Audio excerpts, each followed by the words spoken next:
जो हर साल के साथ बढ़ता जा रहा है, कोरोना की वजह से भी और मुतासर हुआ।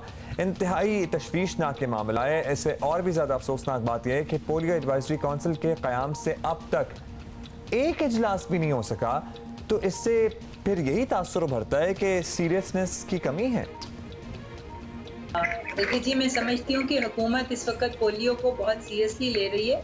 जिस एडवाइजरी ग्रुप का आप जिक्र कर रहे हैं, ये एक पार्लियामेंटेरियंस का और कुछ टेक्निकल लोगों का एक ग्रुप जो था, उसकी नोटिफिकेशन हुई थी। अनफॉर्चुनेटली उसकी कोई मीटिंग नहीं हो सकी, मगर इसका ये मतलब नहीं है कि पोलियो के ऊपर काम नहीं हो रहा। इस वक्त national emergency operation centre Islamabad में और चारों प्रोविंसेस के अंदर जो प्रोविंशियल इमरजेंसी ऑपरेशन सेंटर्स हैं वो बहुत फ़ाल हैं और उनके अंदर जो है वो टेक्निकल एडवाइजरी ग्रुप मौजूद है जो कि सारे प्रोग्राम्स जो आने वाले दिनों के लिए हैं उन प्रोग्राम्स को वो तय कर रहे हैं और उसके तहत जो है वो जो भी पोलियो एरेडिकेशन की कैंपेन्स हैं वो प्लान की जा रही हैं और तमाम जो उसके लिए जो गैप्स उसके अंदर आज तक हमने देखे हैं जिसकी वजह से ये पोलियो कैंपेन्स जो है कामयाब नहीं हो सकी, उन सारी चीज़ों को एड्रेस करने के लिए बहुत मौसर किस्म की पॉलिसीज़ जो हैं वो बनाई जा रही हैं।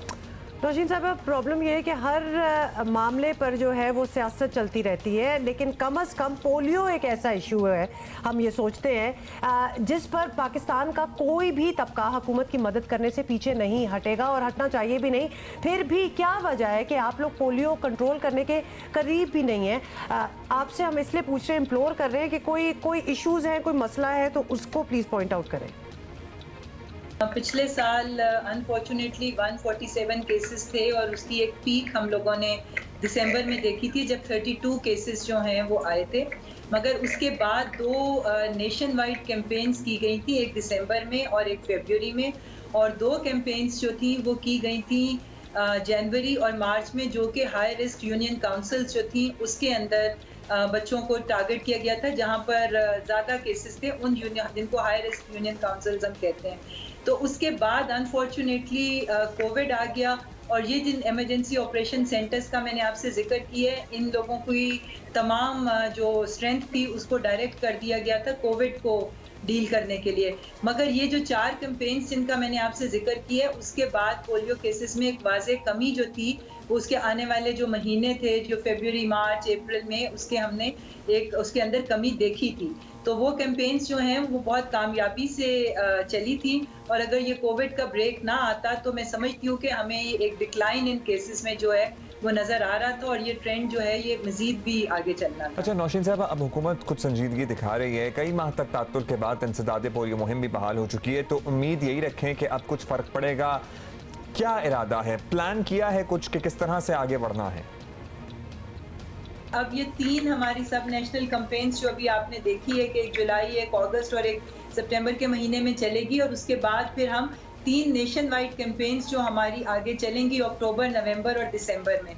तो उससे हमें उम्मीद है कि इंशाल्लाह ताला 2021 जो है वो ईयर ऑफ इंटरप्शन होगा, यानी इसका मतलब ये कि उसके अंदर हम पोलियो का जो साइकिल है उसमें एक ब्रेक देखेंगे और केसेस जो है उसमें वाज़ेह कमी होगी, क्योंकि जो स्ट्रेटजी अब बनाई गई है उसके अंदर खाली पोलियो के कतरे पिलाना नहीं है, बल्कि जो हाई रिस्क यूनियन काउंसिल्स हैं उसके अंदर वो फैक्टर्स जो बच्चों में पोलियो फैलने का सबब बनते हैं, जिसमें मेल न्यूट्रिशन है, जिसके अंदर सैनिटेशन है, जिसके अंदर बेसिक हेल्थ सर्विसेज हैं, उन सारी चीज़ों और क्लीन वाटर, इन चीज़ों को भी इंश्योर किया जा रहा है कि उन हाई रिस्क यूनियन काउंसिल्स में इन सारे फैक्टर्स को भी जो है वो देखा जाए, ताकि पोलियो के सिर्फ कतरे ही ना हो बल्कि जो उसके फैलने का सबब बनते हैं उन चीज़ों को भी एड्रेस किया जाए। शुक्रिया।